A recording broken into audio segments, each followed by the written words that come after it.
How the Boeing 747 became the queen of the skies. The rain fell steadily on the tarmac at Everett, Washington, as the dawn light struggled through the heavy clouds. It was a gray morning in September 1968, and inside the largest building in the world by volume, something extraordinary was taking shape. The building itself was a marvel. The Boeing assembly plant, so vast that clouds sometimes formed inside on humid days, so enormous that it could hold 43 football fields within its walls. But what was being built inside would prove even more remarkable than the structure that housed it.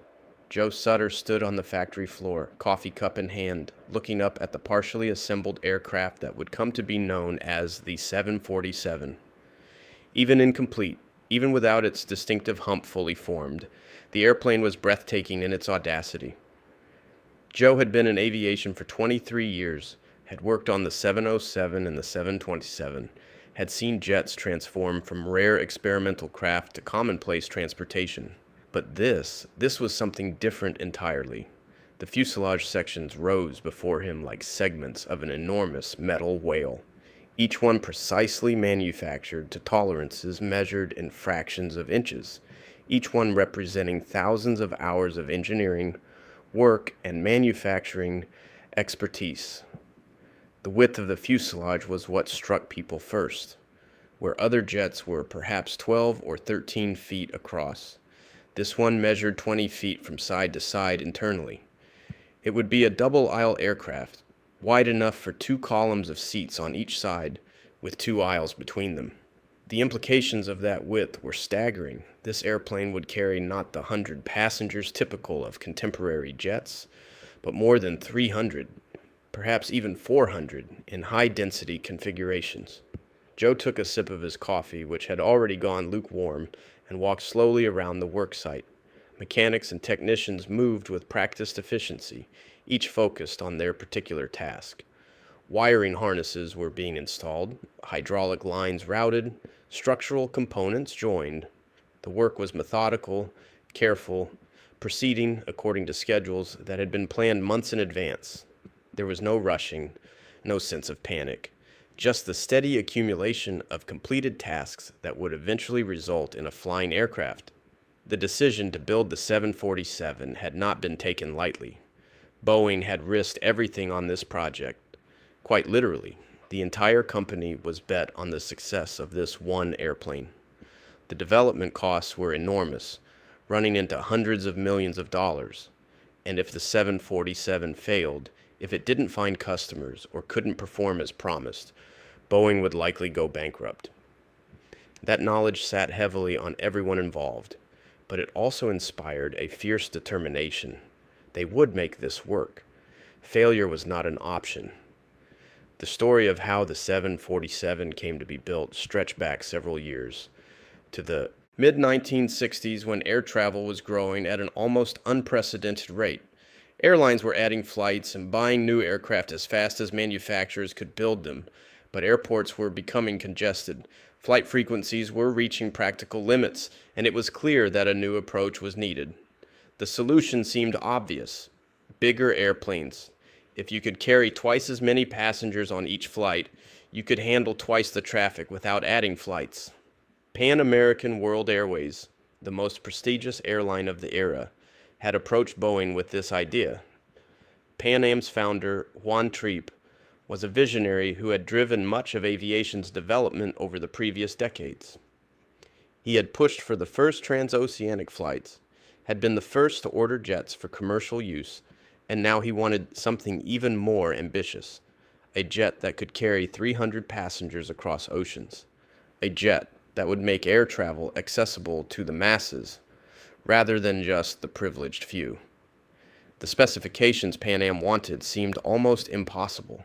The airplane would need to carry 3 times as many passengers as contemporary jets, while maintaining similar speeds and ranges. It would need to be economical to operate, reliable enough for daily service, and safe enough to meet the stringent requirements of aviation regulators. And it would need to be built soon. Pan Am wanted delivery by 1970, just a few years away. Boeing's engineers had gathered in conference rooms and bent over drafting tables, working through the enormous technical challenges, Every aspect of the airplane needed to be reconsidered. The engines would need to be far more powerful than anything currently flying, so powerful that no suitable engine existed and would have to be developed specifically for this project. The wing would need to be large enough to generate the lift required for such a massive aircraft, yet efficient enough to provide acceptable fuel economy. The landing gear would need to support weights unprecedented in commercial aviation. The flight control systems, the avionics, the hydraulics, everything would need to be scaled up or redesigned entirely. One of the early decisions was the configuration of the upper deck. The initial concept had been to create a double-decker aircraft with passenger seating on two full levels. But this created complications. Evacuation in emergencies would be difficult, airports would need new jetways and boarding procedures, and the structural weight of a full double-deck design would eat into the payload capacity. The solution that emerged was elegant: a single main deck for passengers and a smaller upper deck, creating that distinctive hump that would become the 787's most recognizable feature. Originally, that upper deck was conceived as a flight crew rest area and lounge. The thinking was that the 747 was so large that it would inevitably be converted to a cargo aircraft once something bigger came along for passenger service. By putting the cockpit above the main deck, the nose could swing open for cargo loading, making the aircraft perfect for freight operations. This future never materialized. Passenger versions of the 747 would remain in service for more than 50 years, but that design decision gave the airplane its iconic profile. Joe walked toward the front of the aircraft, where the nose section was being mated to the forward fuselage. The compound curves of the aircraft's nose, the way the upper deck transitioned into the main fuselage, the subtle aerodynamic shaping, all of it represented countless hours of wind tunnel testing and computational analysis. In the 1960s, computers were still relatively primitive. So much of the design work had been done by hand. Engineers using slide rules and mechanical calculators to work through equations that described airflow and structural loads. A young engineer named Sarah approached, carrying a clipboard thick with documents. She was one of the few women working in engineering roles at Boeing, a fact that still occasionally raised eyebrows but was becoming gradually more accepted. Her expertise was in avionics systems, and she had been instrumental in designing the 747's flight deck. "Good morning, Mr. Sutter," she said, her voice carrying clearly despite the ambient noise of the factory. "I wanted to show you the latest layouts for the instrument panel. We've managed to reduce the number of discrete instruments by consolidating some functions, which should make it easier for the flight crew to monitor systems." Joe took the clipboard and studied the drawings. The flight deck of the 747 was another area of innovation. It would have 3 crew positions: captain, first officer, and flight engineer, arranged in a way that optimized crew coordination and situational awareness. The instrument panels would include every gauge and switch needed to control this massive aircraft, hundreds of individual elements arranged in logical groups. "This looks good, Sarah," Joe said after a moment. "Have we run this past the airline pilots on the review committee?" "We have a meeting scheduled for next week," she replied. "Pan Am, TWA, and Lufthansa are all sending representatives. We'll walk through the entire cockpit layout and get their feedback." This was another aspect of the 747 program that Joe valued: the close cooperation with the airlines who would actually operate the aircraft. Boeing didn't just design the airplane in isolation and hope it would work. They constantly consulted with pilots, maintenance crews, and airline executives, incorporating their expertise and experience into the design. This iterative process took longer, but resulted in a better airplane. The morning progressed steadily. Joe moved from one work area to another, consulting with teams, reviewing progress, solving problems as they arose. There were always problems in a program this complex: parts that didn't quite fit, systems that interfered with each other, weight creeping up beyond targets. Each problem required analysis and solution, sometimes simple fixes, other times requiring redesign of components. In one area, mechanics were installing the wing's center section, the massive structural element that would carry the loads from both wings through the fuselage. The center section was a marvel of structural engineering, a complex assembly of spars and ribs and skin panels, each one precisely manufactured and fitted. The wings themselves would attach to this center section, cantilevered out on each side, spanning more than 200 feet from tip to tip. Those wings represented one of the 747's most impressive engineering achievements. They needed to be strong enough to support the aircraft's weight, which would exceed 700,000 pounds at maximum takeoff weight, while remaining light enough not to compromise performance. They needed to be efficient, generating maximum lift with minimum drag. And they needed to be reliable, capable of tens of thousands of flight cycles without developing cracks or fatigue issues. The wing's design included several innovative features. The leading edge incorporated sophisticated high-lift devices, slats that could extend forward and down to increase the wing's camber during takeoff and landing. The trailing edge had triple slotted flaps that could extend backward and down, further increasing lift. These devices allowed the 747 to operate from the same runways as smaller jets despite its enormous weight, meeting the practical requirement that airlines could use their existing airports without major modifications. Joe watched as a crane carefully lowered a wing panel into position. The panel was large enough that it required multiple workers to guide it into place, and the fitting process would take hours, each bolt hole carefully aligned, each fastener properly torqued. This was precision work on a grand scale, and it demanded patience and skill. By lunchtime, Joe retreated to his office, a modest space overlooking the factory floor. He ate a sandwich his wife had packed that morning while reviewing the day's schedule. Afternoon meetings with the propulsion team, a conference call with Pratt & Whitney about engine development, a review session with the stress analysis group. The days were long, often extending well into the evening, but Joe didn't mind.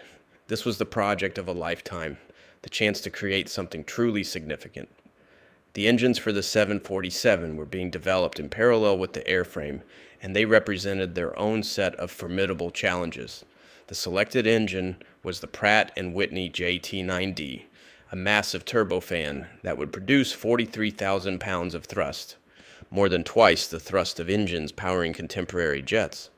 4 of these engines would be mounted under the wings, their combined power sufficient to push the enormous aircraft to speeds of 600 miles per hour and altitudes above 40,000 feet. Developing such a powerful engine pushed the boundaries of metallurgy and thermodynamics. The turbine blades would spin at tremendous speeds while enduring temperatures that approached the melting point of the metal from which they were made. The compressor would need to move enormous volumes of air while maintaining efficiency. The combustion chamber would need to burn fuel cleanly and completely while producing the required thrust. Every component had to be reliable, because engine failure at altitude could be catastrophic. Pratt & Whitney was working around the clock on engine development, running test engines for thousands of hours to identify and resolve issues. Some early test runs had revealed problems, blade failures, bearing issues, fuel system complications. Each problem required investigation and solution, and the pressure was intense. Boeing couldn't complete the 747 without working engines, and the delivery schedule to Pan Am was fixed. There was no room for significant delays. The afternoon meetings proceeded as scheduled. The propulsion team reported generally positive progress, though some concerns remained about engine reliability in extreme operating conditions. Pratt & Whitney representatives on the conference call were confident these issues would be resolved before the first aircraft entered service. The stress analysis review revealed that some structural components needed reinforcement, adding a modest weight penalty but ensuring adequate safety margins. As the day wore on and the factory lights became more prominent against the deepening gloom outside, Joe found a few quiet moments to simply stand and observe the work. The 747 was taking shape slowly but surely, transforming from concept to reality. In a few months, this first aircraft would be rolled out for public viewing. A few months after that, it would fly for the first time, and then would begin the exhaustive testing program, thousands of hours of flight testing to verify performance, safety, and reliability. The magnitude of what they were attempting still struck Joe at moments like this. They were creating the largest commercial jet aircraft ever built, and they were doing it on a compressed timeline with enormous financial pressure. If they succeeded, air travel would be transformed. Ticket prices could come down, making flying accessible to millions who currently couldn't afford it.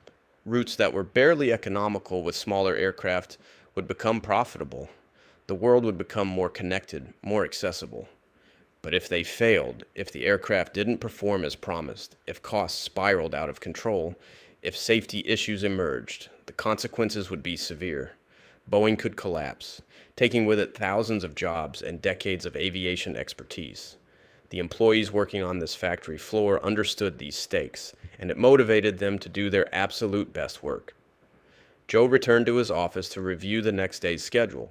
More meetings, more reviews, more problem solving. The work would continue day after day, week after week, until the aircraft was complete and ready to fly. It was exhausting, exhilarating, and utterly consuming. He wouldn't have it any other way. The months passed with remarkable speed. Fall turned to winter, rain gave way to occasional snow, and inside the factories, the 747 continued to take shape. By late December, the first aircraft was structurally complete, all major components installed and connected. It sat on its landing gear for the first time, no longer supported by jigs and fixtures, and the sight was awe-inspiring. The aircraft's sheer size dominated the factory floor. Its tail rose 6 stories high. Its fuselage was longer than the Wright brothers' first flight. Its wing area exceeded 5,500 square feet. Walking from nose to tail required several minutes of steady walking.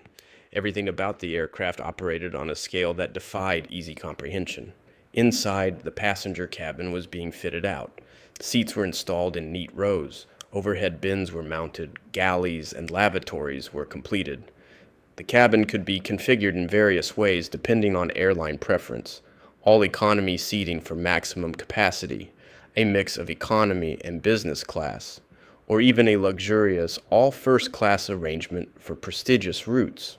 Pan Am had chosen a mixed configuration that would carry around 350 passengers in comfort, with spacious seating and amenities that would make the long transoceanic flights pleasant rather than merely tolerable. The upper deck, that distinctive hump, was configured as a first-class lounge, a spiral staircase connecting it to the main deck below. The space had a residential quality, with comfortable seating arranged in conversational groups, large windows, and attention to detail that suggested a fine hotel rather than an aircraft. This was flying as it was meant to be. Pan Am proclaimed elegant, comfortable, civilized. Sarah and her team completed the avionics installation, the miles of wiring that connected hundreds of systems throughout the aircraft. Modern aircraft were incredibly complex, with redundant systems for critical functions, multiple layers of safety provisions, and sophisticated automation to reduce crew workload. The 747 pushed this complexity to new levels, and ensuring that everything worked correctly required exhaustive testing. Systems tests began as soon as components were installed. Electrical systems were energized and checked. Hydraulic systems were pressurized and cycled through their full range of motion. Flight control surfaces were moved using the cockpit controls while engineers verified proper response. Engines were mounted and connected to the aircraft's systems. Every switch, every gauge, every system was tested and retested. Joe Sutter watched these tests with careful attention, looking for any anomaly that might indicate a problem. Sometimes issues were obvious, a system that didn't respond at all, a component that failed immediately. Other times problems were subtle, a slight delay in response, an unexpected interaction between systems, a measurement that was within acceptable limits but not quite what was expected. These subtle issues often proved most troublesome because they could be symptoms of underlying problems that might not become critical until later. By early February 1969, the aircraft was ready for rollout. Boeing scheduled a public ceremony for February 9th, inviting media, airline representatives, government officials, and employees to witness the first 747 emerge from the factory. The event was carefully orchestrated. The aircraft would be towed from the factory to the flight line, where it would be officially presented to the world. The day of the rollout arrived with typically gray Pacific Northwest weather, but nothing could dampen the enthusiasm. Thousands of people gathered, filling every available space around the factory. Television crews set up cameras. Photographers jostled for position. A sense of anticipation hung in the air, palpable and electric. Inside the factory, the 747 sat ready, painted in Pan Am's distinctive livery, white fuselage with a blue stripe, the famous logo prominently displayed. The aircraft gleamed under the factory lights, every surface polished, every detail perfect. This was the moment when years of work would become visible to the world, when the 747 would transition from secret project to public reality. The doors of the factory began to open, sliding slowly to reveal the waiting crowd outside. Music played over loudspeakers. Applause began, building to a roar as the aircraft's nose appeared in the doorway. A tug connected to the nose gear began to pull, and the 747 started to move, rolling forward on its 18 wheels, emerging into the gray daylight like a great silver whale surfacing from the depths. The crowd erupted in cheers. Cameras flashed, the music swelled, and the 747 rolled slowly, majestically out onto the tarmac, where it would be parked for the ceremony. Joe Sutter stood with his team, watching the aircraft they had created make its first journey outside the factory. Pride mixed with relief, excitement with exhaustion. They had done it. The first 747 was complete. The ceremony included speeches from Boeing executives, from Juan Treep of Pan Am, from government officials who praised the achievement and predicted a bright future for commercial aviation. The 747, they said, represented American ingenuity and industrial capability. It would carry the flag around the world, connecting nations and peoples, making the world smaller and more accessible. But for Joe and his team, the real work was just beginning. The rollout was symbolic, an important milestone, but the aircraft couldn't enter service until it was proven safe and reliable through exhaustive testing. The first flight was scheduled for a few weeks away, and after that would come months of flight testing, deliberately stressing the aircraft, exploring its performance envelope, verifying that it could do everything the designers claimed. The first flight took place on February 9, 1969, exactly 1 month after the rollout. The day began early, with final preparations and safety checks. Test pilots Jack Waddell and Brian Weigel would fly the aircraft, with a crew of systems engineers aboard to monitor every aspect of performance. The flight plan was conservative, a short flight over western Washington, staying relatively close to the airport, maintaining moderate altitude and speed.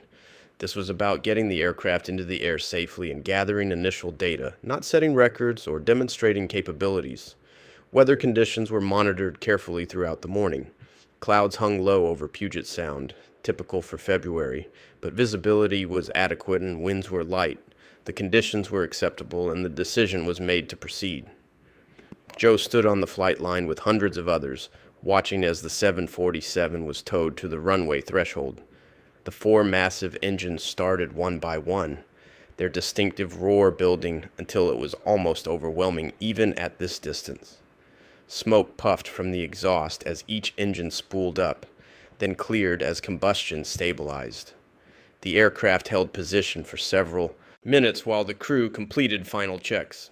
Inside the cockpit, Waddell and Weigel were methodically working through the pre-flight checklist, verifying that every system was operating correctly, that all indicators showed normal parameters. This was no time for haste. Everything had to be perfect before they attempted flight. Finally, the 747 began to move, rolling forward onto the runway, lining up with the center line. It paused again, and then the engines increased to takeoff power. The sound was immense, a physical force that seemed to compress the air. The aircraft began to accelerate, slowly at first, then with increasing speed, rolling down the runway, gaining momentum. Joe held his breath without realizing it, his entire attention focused on the accelerating aircraft. Faster and faster it went, the massive weight requiring significant runway length to reach rotation speed. And then, gently, the nose lifted. The massive aircraft tilted back slightly, and the main wheels left the ground. The 747 was flying. The relief was overwhelming. Cheers erupted from the watching crowd. Joe felt tension he hadn't known he was carrying release from his shoulders. The aircraft climbed steadily, the landing gear retracting into the wells, the flaps adjusting as the pilots cleaned up the configuration. It flew smoothly, gracefully even, this enormous machine that many had doubted could fly at all. The flight lasted just over an hour. The pilots took the aircraft through basic maneuvers, checked systems, gathered data, then returned to the airport for landing. The approach was steady, the aircraft descending with surprising gentleness for something so large. The touchdown was smooth, the engines reversing, the brakes applied gradually to bring the aircraft to a stop. As the 747 taxied back to the flight line, Joe felt a profound sense of accomplishment. They had created something unprecedented, something that many had said was impossible, and it worked. The aircraft flew, it handled well. The pilots reported that it was actually easier to fly than some smaller jets. This was validation of years of work, of countless hours of design and analysis and testing. But the celebration was brief because the real work was just beginning. That first flight was just the start of a comprehensive test program that would ultimately accumulate thousands of flight hours before the FAA would certify the aircraft for commercial service. Every system would need to be tested exhaustively. Performance would need to be verified across the entire flight envelope. Different weights, different altitudes, different speeds, different weather conditions, emergency procedures would need to be practiced and validated. The test program proceeded methodically over the following months. Additional 747s emerged from the factory, joining the test fleet. Each aircraft had specific test objectives. One focused on systems testing, another on performance validation, another on structural testing. Test pilots flew sortie after sortie, sometimes multiple flights per day, accumulating data that engineering teams analyzed every evening. Issues emerged as they always do in complex programs. Some engine problems persisted, requiring modifications. Flutter was detected in certain flight conditions, requiring aerodynamic tweaks. Weight crept up as reinforcements were added to address structural concerns. Each issue required investigation and solution, and sometimes the solutions created new problems that also needed addressing. One of the most dramatic test flights came when the aircraft was deliberately stalled to verify its behavior in extreme conditions. Stalling an aircraft, allowing its speed to decay until the wing can no longer generate sufficient lift, is dangerous under the best circumstances. Doing it with a 747, the largest commercial jet ever built, required careful planning and considerable courage. The test pilots took the aircraft to high altitude where they had room to recover, then gradually reduced speed while maintaining altitude. The aircraft's nose needed to rise higher and higher to maintain level flight as speed decreased, until finally the wings stalled, lift collapsed, and the nose dropped. The 747 fell, losing altitude rapidly, while the pilots worked to recover, pushing the nose down further to regain speed, applying power, gradually pulling back to level flight. The aircraft recovered normally, the systems performed as designed, and valuable data about stall characteristics was gathered. But everyone involved understood they were operating at the edge of the envelope, exploring conditions that most commercial pilots would never encounter in actual service. This knowledge gave them confidence that the aircraft would be safe in routine operations. The test program also included reliability testing, flying the same routes repeatedly to accumulate hours on airframe and engines, simulating the kind of service airlines would conduct. The aircraft performed well, but early engine reliability issues persisted. Pratt & Whitney worked intensively to resolve these problems, modifying turbine blades, adjusting combustion parameters, refining oil systems. By autumn, the test fleet had accumulated enough flight hours to satisfy FAA certification requirements. On December 30th, 1969, the FAA issued the 747's type certificate, officially declaring it safe for commercial passenger service. This was the final major hurdle, and Pan Am immediately began final preparations for inaugural commercial flights. The first commercial flight of the 747 was scheduled for January 22, 1970, from New York's JFK Airport to London Heathrow. Pan Am treated this as a major event, inviting celebrities, dignitaries, and media to experience the revolutionary new aircraft. Ticket prices for that first flight were astronomical, but people were willing to pay for the privilege of being among the first to fly the Queen of the Skies, as the aircraft was already being called. The days leading up to the flight were filled with preparation. Flight crews underwent intensive training on the new aircraft, learning its systems and handling characteristics. Ground crews practiced servicing procedures, loading cargo and baggage, refueling the enormous fuel tanks. Cabin crews learned the layout of the spacious interior, the locations of emergency equipment, procedures for serving meals to 300 passengers. The 747 would change the economics of long-distance air travel. Its ability to carry so many passengers meant that per-seat costs were dramatically lower than smaller jets. Airlines could offer lower fares while maintaining profitability, potentially opening air travel to millions of people who had previously found it too expensive.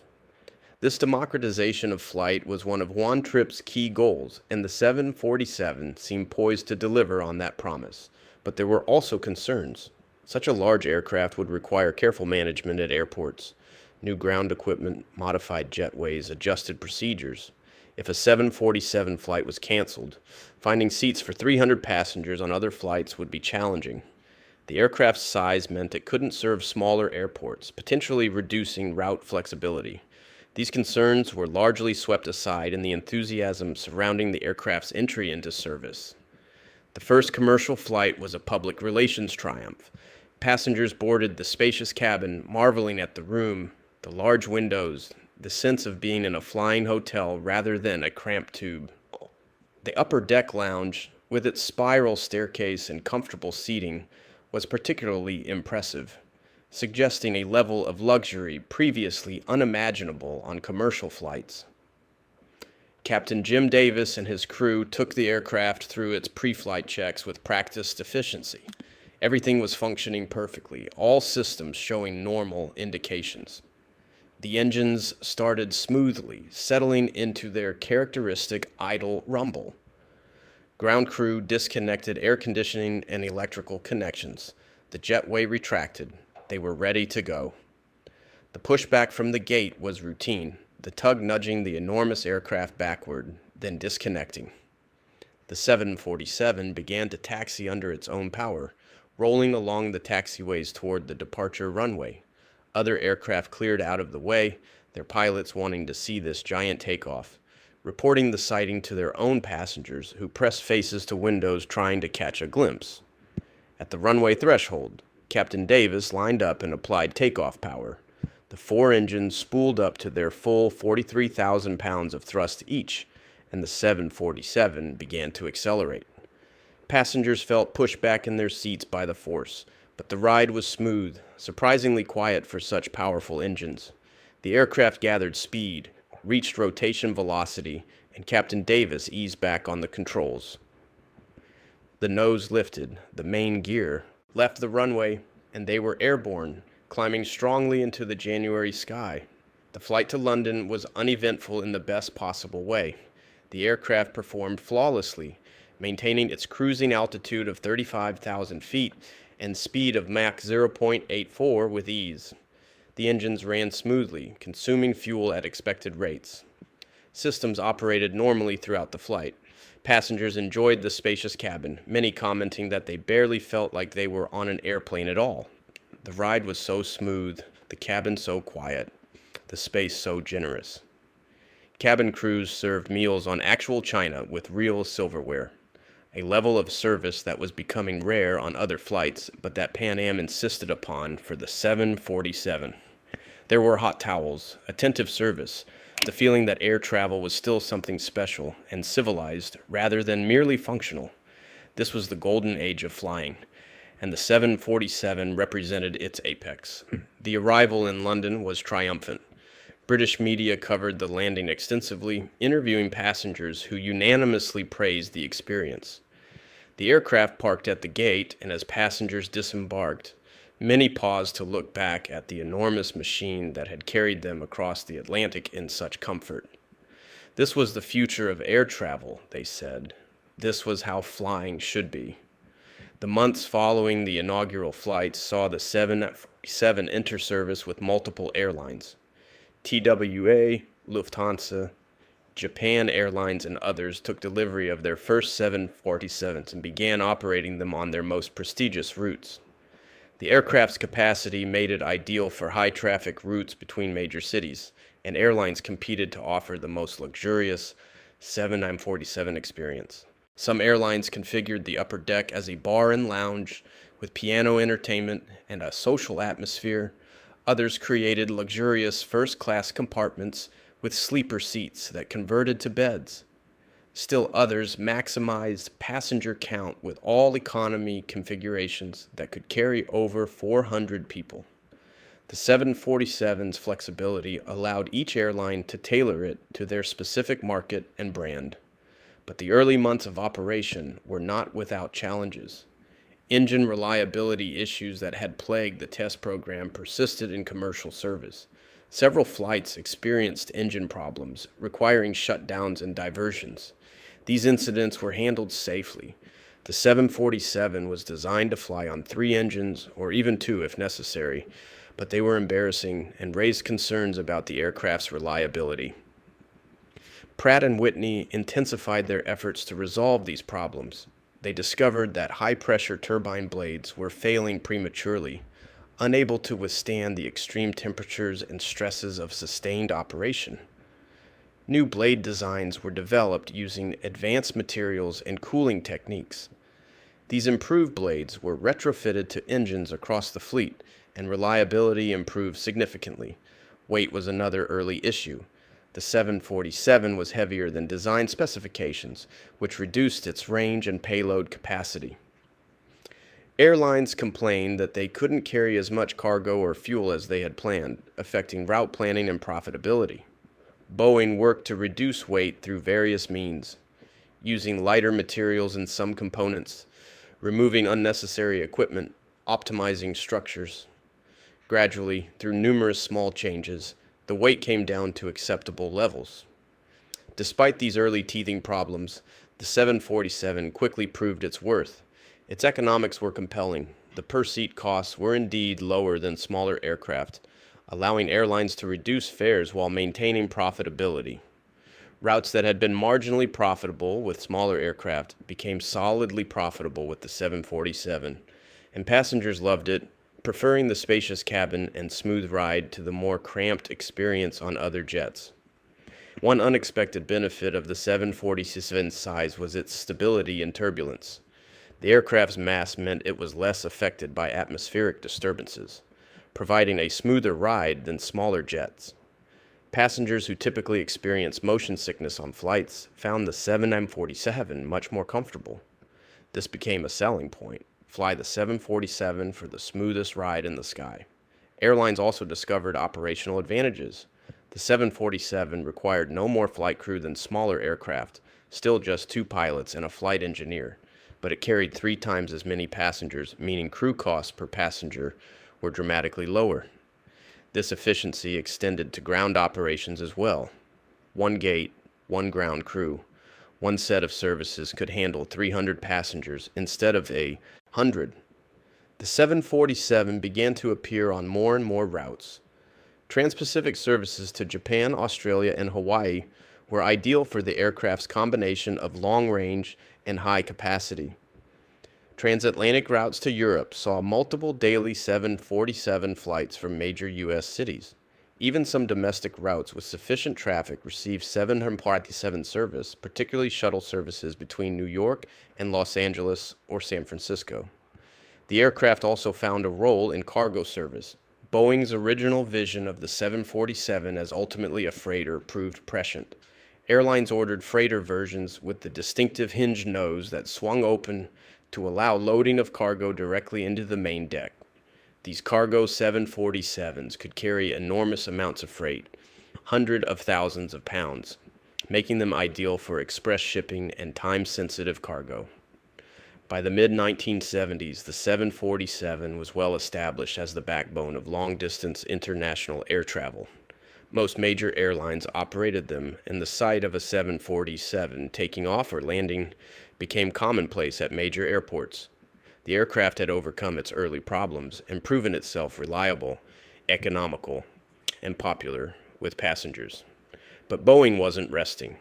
They continued to develop improved versions of the 747, each incorporating lessons learned from operational experience and taking advantage of technological advances. The 747-200 appeared in 1971 with more powerful engines and increased range. The 747-300 in 1983 featured an extended upper deck that could accommodate more passengers. The 747-400 in 1989 was a major advance, with a two-crew glass cockpit, winglets, and efficiency improvements that made it the definitive long-range 747. Each new version sold well, with hundreds of orders from airlines around the world. The 747 became Boeing's most profitable program, generating billions in revenue over decades of production. The initial financial risk that had threatened to bankrupt the company was vindicated many times over. Boeing's bet on the jumbo jet had paid off spectacularly. Sarah Chin had come a long way since her days as a junior engineer on the original 747 program. By the 1980s, she was a senior engineering manager at Boeing, overseeing systems integration for the 747-400 program.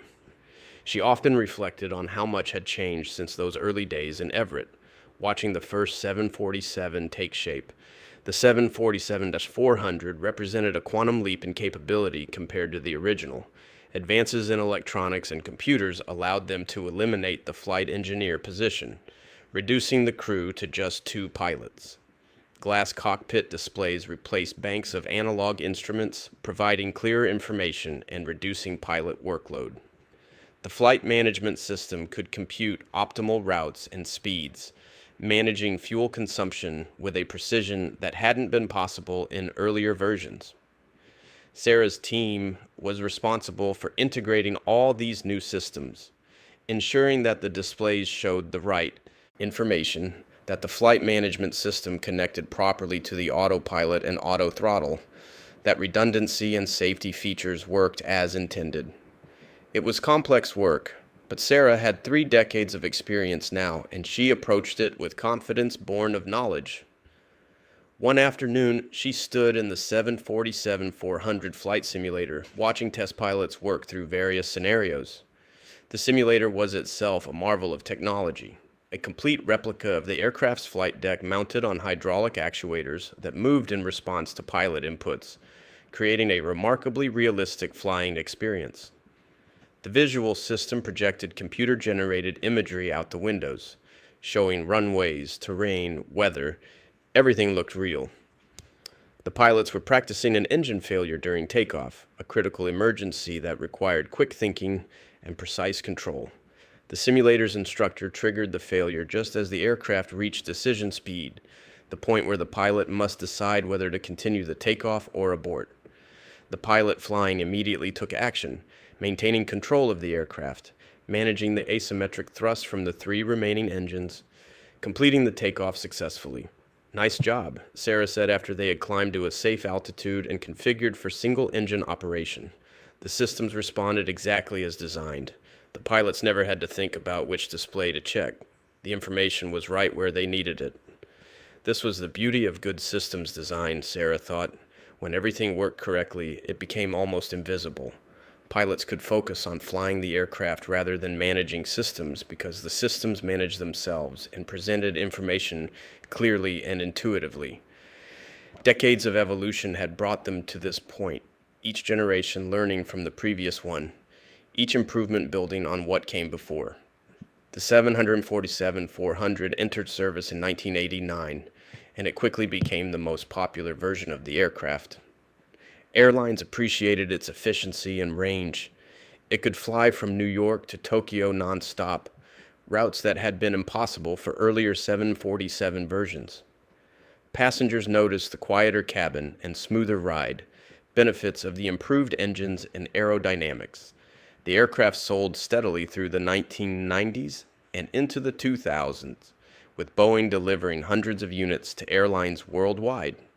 But even as the 747-400 flourished, changes were coming to the aviation industry that would eventually challenge the jumbo jet's dominance. New twin-engine aircraft like the Boeing 777 and later the 787 offered similar passenger capacity with better fuel efficiency, and advances in engine reliability meant these twins could fly the same long over-water routes that had once required four engines. Airlines began to prefer these more efficient aircraft, and 747 orders gradually declined. Thomas Barrett had been a 747 captain with British Airways for 15 years when the airline began retiring its 747 fleet in the early 2000s. He had flown the aircraft on routes all over the world, to New York and Los Angeles, to Singapore and Hong Kong, to Sydney and Johannesburg. The 747 had been his home away from home, and the news that British Airways would replace them with 700 Senescents and 787 filled him with a complex mixture of understanding and sadness. He understood the business case. The newer aircraft were indeed more efficient, burning less fuel per passenger mile, requiring less maintenance, operating more economically. In an era of rising fuel costs and intense competition, airlines had to carefully manage their expenses, and the 747's four engines were simply more expensive to operate than the twins' two engines. But emotionally, Thomas loved the 747 in a way he had never quite loved other aircraft. There was something about its presence, its stately grace, the way it commanded attention wherever it went. When he walked up to a 747 on the ramp, he always felt a sense of pride and privilege. This was the Queen of the Skies, the most recognizable aircraft in the world, and he got to fly it. His last flight on the 747 was a London to Cape Town service, a route he had flown dozens of times over the years. British Airways had announced that this would be one of the final 747 flights before the aircraft were retired, and aviation enthusiasts had booked every seat, wanting to be part of this historic moment. The atmosphere in the departure lounge was festive, but tinged with melancholy, like attending a going-away party for a beloved friend. Thomas completed his pre-flight checks with particular care that day, wanting everything to be perfect. His first officer, Helen, was equally meticulous. They had flown together many times, and they worked with the seamless coordination that comes from experience and mutual respect. Every switch, every gauge, every system was checked and verified. The 747 was ready for its final voyage in British Airways colors. As they pushed back from the gate, Thomas took a moment to look around the flight deck. He had spent thousands of hours in this space, had seen sunrises from 40,000 feet, had navigated through storms and around weather, had brought passengers safely across oceans and continents. This cockpit held memories of challenging flights and routine ones, of emergencies handled and perfect landings executed, of conversations with crew, and moments of quiet contemplation while the autopilot flew straight and true. The taxi to the runway took them past other aircraft, 737s and A320s and 777s, all newer, all more efficient, all representing the future of aviation. But none of them had the presence of the 747. None of them turned heads quite the way the jumbo jet did. Even the ground crews stopped what they were doing to watch as the 747 passed, many of them raising hands in farewell salutes. At the runway threshold, Thomas lined up and advanced the throttles. The four Rolls-Royce engines, British Airways had chosen Rolls-Royce power plants rather than Pratt and Whitney, spooled up to takeoff power with their characteristic deep roar. The acceleration was smooth and strong, the aircraft gathering speed, the runway centerline lights passing in rhythmic succession. At rotation speed, Thomas eased back on the control column, and the 747's nose lifted gracefully. The main wheels left the runway moments later, and they were climbing into the London sky. The departure took them over central London, and Thomas could see landmarks he knew well. The Thames snaking through the city, the distinctive shapes of Big Ben and the London Eye, the sprawl of neighborhoods extending in all directions. It was a clear day, visibility excellent, and he could see for miles. This was one of those perfect flying days that reminded him why he had chosen this career. As they climbed through 10,000 feet, Helen made the announcement to the passengers, her voice warm and professional. "Ladies and gentlemen, this is First Officer Helen Crawford speaking. On behalf of Captain Barrett and myself, welcome aboard this very special flight to Cape Town. As many of you know, this is one of British Airways' final 747 services, and we're honored to share this journey with you. We expect a smooth flight today, with a flying time of approximately 11 hours. Sit back, relax, and enjoy this flight on the Queen of the Skies." The passengers applauded, a spontaneous expression of appreciation and farewell. Thomas could hear it through the cockpit door, and it touched him. These people understood what they were witnessing, the end of an era, the passing of something significant. The 747 had been a constant presence in aviation for 4 decades, had carried millions of passengers, had become an icon recognized around the world. Its retirement from major airline fleets marked a transition, a closing of one chapter and the opening of another. The flight proceeded southward, over France and Spain, then across the Mediterranean into African airspace. The route took them over the Sahara Desert, that vast expanse of sand and rock that stretched for thousands of miles. From cruising altitude, the desert was mesmerizingly beautiful, the dunes creating patterns of light and shadow, the occasional oasis appearing as a small green jewel in the endless brown. Thomas flew manually for a while, enjoying the feel of the aircraft responding to his inputs. The 747 had always handled well, despite its size. It was responsive but stable, powerful but gentle, precisely the characteristics you wanted in a long-distance airliner. The autopilot was excellent, of course, and Thomas engaged it after an hour of manual flying, but he had wanted to actually fly the aircraft one more time, to feel that connection between his hands and the control surfaces, to be reminded that aviation was ultimately a physical activity, a human being making a machine dance through the air. Helen worked through the cruise, checklist, monitoring fuel consumption, checking weather ahead, updating their position reports to air traffic control. The rhythm of a long flight was familiar and comfortable. Periods of activity interspersed with quiet times when the aircraft flew itself and the crew could relax somewhat while maintaining vigilant watch over systems and weather. The cabin crew served meals, moving up and down the aisles with their carts, attending to the needs of 300 passengers. Thomas had always admired cabin crew, the way they maintained courtesy and professionalism even when dealing with difficult passengers or challenging situations. Flying was their workplace, and they performed their duties with skill and grace. As afternoon turned to evening, the sun descended toward the western horizon. Thomas and Helen watched it sink, the sky transitioning through shades of orange and pink and purple, the colors reflecting off the high clouds that formed layers below them.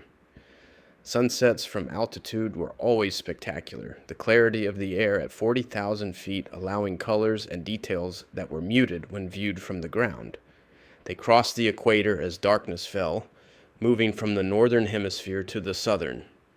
Navigation lights on the wingtips blinked steadily, red on the left, green on the right, white on the tail.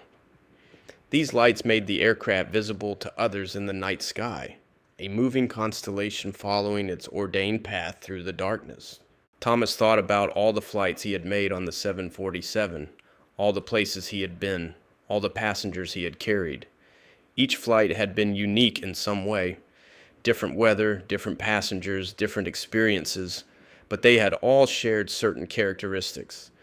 The professionalism of the crew, the reliability of the aircraft, the satisfaction of completing a journey safely and on time. The 747 had been remarkably reliable over its long career.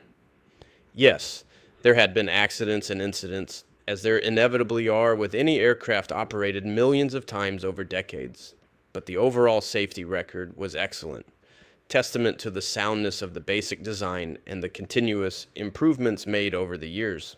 When properly maintained and operated, the 747 was as safe as any airliner ever built, Cape Town appeared on the radar display long before it was visible to the eye, the mountains and coastline creating distinctive patterns on the screen. Helen contacted approach control and received clearance to begin their descent. Thomas reduced power and eased the nose down slightly, starting the long, gradual descent from cruising altitude to sea level. The descent took nearly half an hour, the aircraft losing altitude at a controlled rate, the engines at reduced power, the airspeed carefully managed.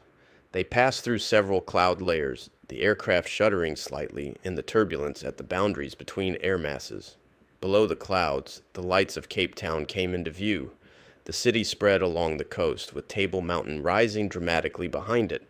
The approach was stable, the aircraft descending on the proper glide path, speed and configuration adjusted according to the checklist. Thomas flew manually for this final landing, wanting to actually land the aircraft himself rather than letting the autopilot do it. His hands were light on the controls, making small corrections to maintain the center line, adjusting power to maintain the proper descent rate. The runway lights appeared ahead, 2 lines of white stretching into the distance. Thomas aimed for the touchdown zone, those markings on the runway where the aircraft was supposed to contact the ground. The radio altimeter counted down the height above the runway. 100 feet, 50, 40, 30, 20, 10. And Thomas gently pulled back on the control column, flaring the aircraft, raising the nose slightly to reduce the descent rate. The main wheels touched down smoothly, barely a chirp from the tires, and Thomas lowered the nose wheel to the runway. The spoilers deployed automatically, the engines went into reverse thrust, and the brakes were applied gradually. The 747 slowed steadily, rolling out on the runway, then turning onto the taxiway and proceeding toward the gate. As they taxied in, Thomas could see crowds of people gathered on the terminal observation decks, watching this final arrival. Fire trucks had been positioned along the taxiway, and as the 747 passed, they activated their water cannons, creating an arch of water over the aircraft. A water salute, a traditional aviation honor reserved for special occasions.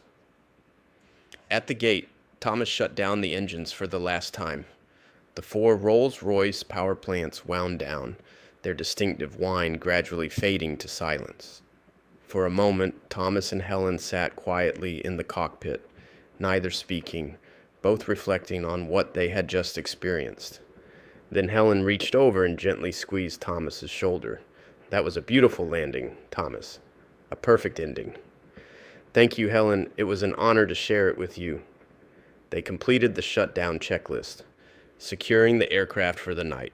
The passengers were disembarking, many pausing in the jetway to look back at the aircraft one last time. The cabin crew moved through the empty cabin, checking overhead bins, collecting forgotten items, preparing the aircraft for the cleaning crew. Thomas and Helen gathered their flight bags and made their way through the aircraft to the exit. As Thomas reached the cabin door, he paused and looked back down the length of the fuselage, the rows of empty seats, the curved ceiling, the whole familiar space. He had spent more time in 747 cabins than in most other places in his life, and leaving felt like saying goodbye to a home. Outside on the ramp, ground crews were already at work, servicing the aircraft for its ferry flight back to the UK, where it would be retired from the fleet. Thomas stood for a moment, looking up at the 747's profile. The distinctive hump, the swept wings, the 4 engines. Even sitting quietly on the ground, the aircraft had presence and dignity. "Goodbye, old girl," he said quietly. "Thank you for everything." The retirement of 747s from major passenger airline fleets continued through the 20s. One by one, carriers announced they were phasing out their jumbo jets in favor of more efficient twin-engine aircraft. Lufthansa retired its 747-400s. Japan Airlines sent its last passenger 747 to the desert for storage. Qantas said goodbye to its fleet. Each retirement was marked with special ceremonies and commemorative flights, aviation enthusiasts and nostalgic travelers buying tickets to be part of these final journeys. But while the 747 was declining in passenger service, it found continued success in the cargo market. Freighter versions remained popular with cargo airlines. their ability to carry enormous amounts of freight, making them economical despite their four engines. UPS, FedEx, and Cargolux operated large fleets of 747 freighters, along with numerous smaller cargo carriers. Boeing recognized this continuing demand and developed the 747-8, a new version with a stretched fuselage, more efficient engines, and modernized systems. The 747-8 freighter proved popular, with steady orders from cargo airlines. The passenger version, the 747-8 Intercontinental, found fewer buyers but was adopted by some airlines for prestigious routes and by governments for VIP transport, including as Air Force One for the President of the United States. The 747-8 represented the ultimate evolution of the basic design that Joe Sutter and his team had created back in the 1960s. It was longer, more efficient, more capable than the original, but the fundamental layout remained the same. The distinctive hump, the four engines, the wide-body fuselage. The design had proven sound enough to remain relevant for more than 50 years, continually updated but never fundamentally changed. Maria Rodriguez had joined Boeing as an engineer in 2005, part of the team developing the 747-8. She had grown up seeing 747s in the sky, had flown on them as a child when her family traveled to visit relatives in Mexico, had always been fascinated by aviation. Joining the 747 program felt like becoming part of history, working on an aircraft that had defined commercial aviation for decades. Her specialty was aerodynamics, and she worked on the wing design for the 747-8. The new wings incorporated raked wingtips, angled back rather than simply curved, which reduced drag and improved fuel efficiency. They also featured improved high-lift devices and more sophisticated control surfaces. Every detail was optimized using computational fluid dynamics software that would have seemed like science fiction to the engineers who designed the original 747. Maria often walked through the Everett factory, watching 747-8s take shape on the production line. The factory had been expanded and modernized since the 1960s, but it remained fundamentally the same enormous space where the first 747 had been built. There was a sense of continuity that Maria found deeply satisfying. She was working in the same building, on the same basic aircraft, carrying forward a tradition that stretched back decades. One day, Joe Sutter himself visited the factory. He was in his 80s now, long retired, but still sharp and engaged, still interested in the aircraft that had been his masterpiece.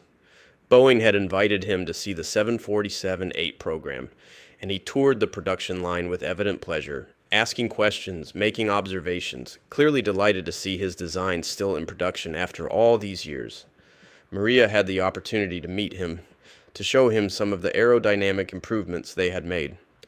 Joe listened carefully, asked technical questions that revealed his deep understanding, then nodded approvingly. "You've done good work," he told Maria. "We always knew the basic design was sound, that it could be evolved and improved. It's gratifying to see that we were right, that the 747 has had such a long and successful life. You're carrying the torch forward, and I'm grateful for that." Maria felt honored by his words. She was indeed carrying the torch, working on an aircraft that had been groundbreaking in 1969 and remained relevant in 2010. Not many engineering projects could claim such longevity, such enduring success.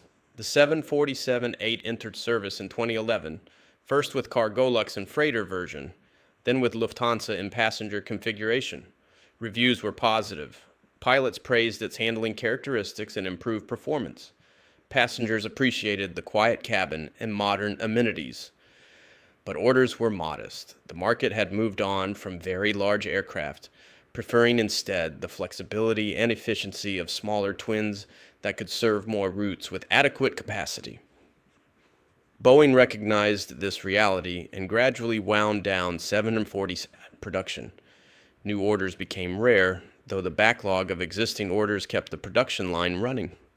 Each aircraft took months to build, rolling down the line as components were added and systems installed, the same basic process that had been used for decades, though with modern tools and techniques. By the late 2010s, it was clear that 747 production would soon end.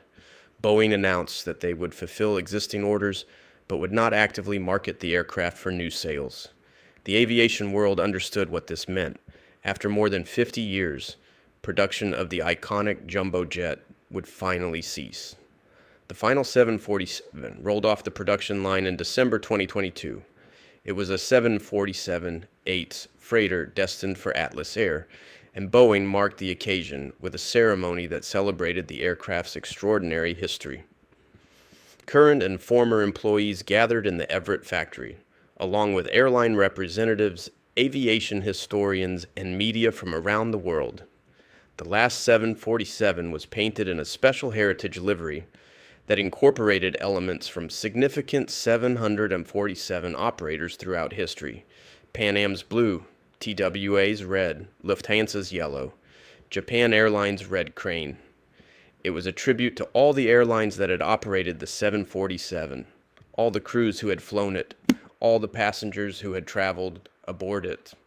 The ceremony included speeches from Boeing executives, from airline representatives, from aviation historians who placed the 747 in a historical context. They spoke of how the aircraft had transformed aviation, making international air travel accessible to millions, connecting the world in ways that had been impossible before. The 747 had carried over 6 billion passengers during its service life, had been operated by hundreds of airlines, had become an icon recognized around the globe. But the most moving speech came from an elderly man who stepped to the microphone with the help of a cane. It was Joe Sutter, now 95 years old, frail, but still mentally sharp, still passionate about the aircraft he had shepherded from concept to reality more than 5 decades earlier. "I'm privileged to be here today," Joe began, his voice thin but clear. "When we started this project in 1965, we had no idea it would have such a long and successful life. We thought we were building an airplane that might serve for 10 or 15 years before being replaced by something bigger and better.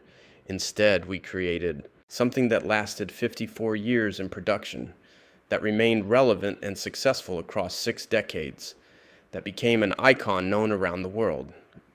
He paused, gathering his thoughts, and the audience waited respectfully. "Aviation has always been about pushing boundaries, about doing what others said was impossible. In 1965, many people said a commercial jet couldn't be built that large, that it wouldn't fly well, that airlines wouldn't want it. We proved them wrong. The 747 did fly well. Airlines did want it, and it transformed the industry. But the real achievement wasn't just creating a large airplane. It was creating an airplane that was reliable, economical, safe, and beloved by those who flew it and flew on it. An airplane that served humanity well for more than half a century. That's what I'm most proud of. Today we celebrate this final 747, but we also celebrate everyone who contributed to the program over the years. The engineers and mechanics, the pilots and cabin crew, the airline personnel and airport workers, everyone who played a part in the 747's success. This airplane was a team effort involving thousands of people over decades. Thank you all. The audience rose in a standing ovation that lasted several minutes. Joe stood quietly, accepting the applause with evident emotion. He had devoted years of his life to the 747, had risked his career and reputation on its success, had seen it through challenges and triumphs, and now, at the end of his life, he could see the full arc of what he and his team had created. The ceremony concluded with the final 747 being towed out of the factory for the last time. The massive doors opened, revealing gray Everett weather outside, and the aircraft rolled slowly into the daylight. Workers lined the route, applauding, many with tears in their eyes. This was the end of an era, the closing of a chapter in aviation history. The final 747 would undergo flight testing, then be delivered to Atlas Air for cargo service. It would join the hundreds of other 747s still flying around the world, carrying freight and passengers, continuing to serve even as production ended. These aircraft would likely remain in service for years, perhaps decades to come. The 747 story wasn't over yet. In the years following the end of production, the 747 began to take on a new role as a subject of nostalgia and affection. Aviation museums competed to acquire retired 747s for their collections. The first 747 ever built, after serving as a testbed for decades, was eventually retired and put on display at the Museum of Flight in Seattle, where visitors could walk through its cabin and flight deck, seeing where the revolution had begun. Other museums acquired their own 747s, preserving them as artifacts of a remarkable era in aviation history. Each aircraft had its own story: routes flown, passengers carried, challenges overcome. Some had been involved in historic events, carrying presidents or dignitaries, serving as command posts during emergencies, participating in humanitarian missions. Aviation enthusiasts organized trips specifically to fly on the remaining passenger 747s in service. Airlines operating them found that these flights sold out quickly, often at premium prices, as people wanted to experience the Queen of the Skies before it disappeared entirely from passenger service. There was something about the 747 that inspired devotion in a way that other aircraft didn't quite match. Pilots who had flown the 747 formed associations to share memories and maintain connections. They gathered annually at reunions, telling stories of flights they had made, challenges they had faced, the satisfaction they had felt when executing a perfect landing with a fully loaded jumbo jet. For many of them, the 747 represented the pinnacle of their careers, the aircraft they had always aspired to fly. Documentaries were made about the 747, telling its story from conception through design and testing to commercial service and eventual retirement. These films included interviews with Joe Sutter and other members of the original team, with pilots and cabin crew who had served on the aircraft, with passengers who had memorable experiences aboard. The documentaries captured not just the technical achievement, but the emotional connection people felt to the aircraft. Books were written examining the 747 from every angle: technical analyses of its design and performance, business histories of its development and marketing, personal narratives from those who had worked on or flown the aircraft. The 747 had generated enough interest and material to support a substantial literature, each book adding to the understanding of this remarkable machine. Children who had grown up seeing 747s became adults with fond memories of family trips taken aboard the jumbo jet. They remembered climbing the spiral staircase to the upper deck, looking out the large windows at clouds and landscapes below, the excitement of takeoff and landing, the sense of adventure that came with flying on such an enormous aircraft. These memories became part of personal and family histories, stories told and retold across generations. Sarah Chin, now in her 80s and long retired from Boeing, occasionally gave talks at aviation events about her experiences on the 747 program. She had been there from the beginning, had watched the first aircraft take shape, had contributed to every major variant over a career spanning 4 decades. Her perspective was unique, and audiences listened raptly as she described what it had been like to be part of such a historic project. At one such talk, a young engineering student asked her what she thought was the 747's most significant contribution to aviation. Sarah considered the question carefully before responding. The 747's greatest contribution wasn't just its size or its capability, though those were important, she said. It was democratizing air travel. Before the 747, flying internationally was expensive, something only the wealthy could afford regularly. The 747's economics allowed airlines to reduce fares significantly.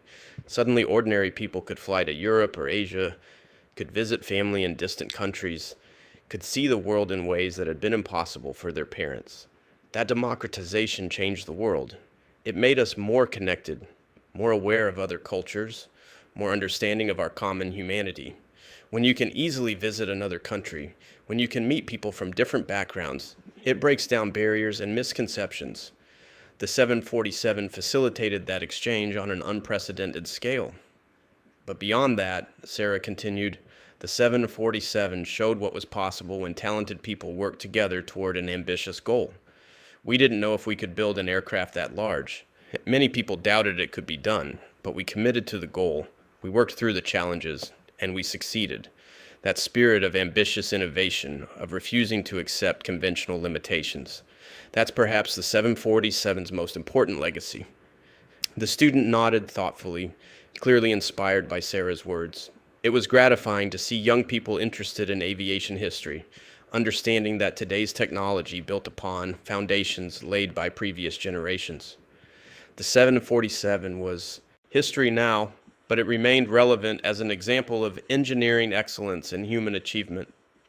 After her talk, Sarah stayed to answer individual questions and sign copies of her memoir about the 747 program. One older gentleman approached with a worn photograph. It showed a young woman standing in front of a partially assembled 747 fuselage in the Everett factory, circa 1968.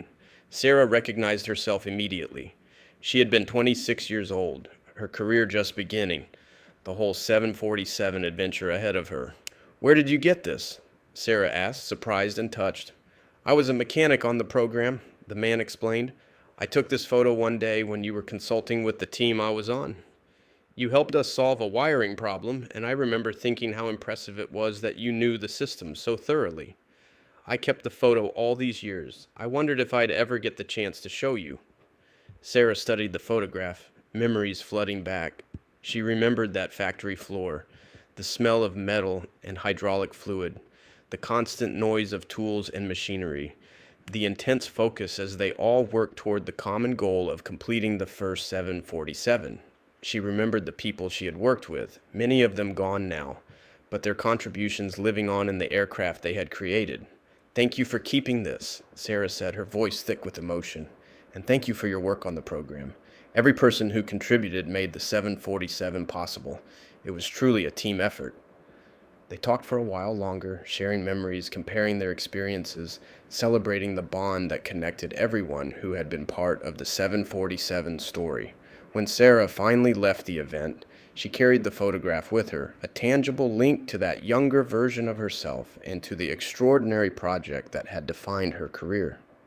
As the 2020s progressed, the number of 747s in active service continued to decline. Airlines retired their remaining passenger versions, and even cargo operators began phasing them out in favor of more efficient freighters. Each retirement was noted by aviation enthusiasts, documented with photographs and videos, mourned by those who loved the aircraft. But even as active 747s became rarer, the aircraft's cultural presence remained strong. It continued to appear in movies and television shows, usually representing aviation itself. Directors chose the 747 when they wanted an aircraft that audiences would immediately recognize and understand. It appeared on airport logos, airline advertising, aviation artwork. The distinctive silhouette with its hump was instantly identifiable, a symbol that transcended language and culture. Scale model manufacturers continued producing 747 models in various sizes and configurations. Aviation collectors sought out these models, particularly those representing historic liveries or significant aircraft. The models graced offices and homes, small reminders of the giant that had ruled the skies for so many years. Flight simulators, both professional training devices and consumer software, included detailed 747 models that allowed people to experience flying the jumbo jet virtually. Enthusiasts spent hours practicing takeoffs and landings, learning the aircraft's systems, flying simulated routes around the world.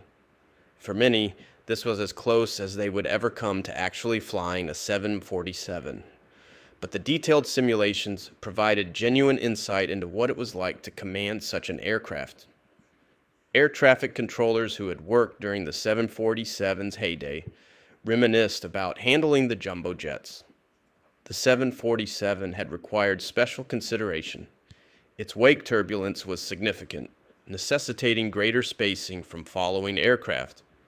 Its size meant it was easier to see on radar, but also meant it needed more time and space for maneuvers. Controllers had developed specific techniques for efficiently handling 747 traffic, knowledge that would gradually be lost as the aircraft disappeared from service. Airport planners looked at the gates and taxiways that had been modified to accommodate 747s and considered whether those expensive modifications had been worthwhile. In most cases, the answer was yes. The 747 era had generated enormous revenue, and the infrastructure investments had paid for themselves many times over. But some smaller airports that had modified facilities to handle occasional 747 service found themselves with oversized gates that were now rarely used, monuments to an era that had passed. On a quiet evening in 2025, an elderly man stood at the observation area of an international airport, watching a 747 freighter taxi for departure. The man was in his 90s now, but he stood straight despite his age, his eyes following the aircraft with obvious affection. It was Joe Sutter, making one of his occasional visits to watch the aircraft he had created still flying, still serving, still magnificent after all these years. The 747 turned onto the runway, its four engines producing that characteristic roar that Joe had heard thousands of times but never tired of. The aircraft accelerated down the runway, gathering speed, the nose lifting, the main wheels leaving the ground moments later. The jumbo jet climbed into the evening sky, banking slightly as it turned onto course, navigation lights blinking steadily. Joe watched until the aircraft disappeared into the distance, becoming just another moving light among the stars. He felt profound satisfaction seeing his creation still flying, still doing what it had been designed to do more than 50 years after he and his team had first sketched out the basic configuration. A young woman approached, recognizing Joe from his distinctive white hair and the Boeing cap he often wore. "Excuse me, sir, are you Joe Sutter?" Joe turned and smiled. "I am. I'm studying aerospace engineering," the young woman said. "We learned about the 747 in our aircraft design course. I just wanted to say thank you. The 747 inspired me to pursue aviation. It showed me what's possible when engineers think big and refuse to accept limitations." "That's kind of you to say," Joe replied. "The 747 was a team effort, thousands of people over many years. I was just privileged to lead the team, but I'm glad it inspired you. Aviation needs talented young engineers. The industry will face new challenges, and we'll need creative people to solve them." They talked for a while, Joe answering the students' questions about the design process, the challenges they had faced, the satisfaction of seeing the aircraft succeed. He encouraged her to pursue her dreams, to take on ambitious projects, to never accept that something couldn't be done just because it hadn't been done before. After the student left, Joe remained at the observation area as evening deepened into night. More aircraft came and went, 777s and 787s, A350s and A380s, the modern fleet that had largely replaced the 747 in passenger service. These were excellent aircraft, efficient and capable, representing the current state of the art in aviation technology, but none of them had quite the presence of a 747. None of them inspired quite the same affection and loyalty. The 747 had been special, Joe thought, not just because of its size or its technical achievements, but because it had come at exactly the right moment in history.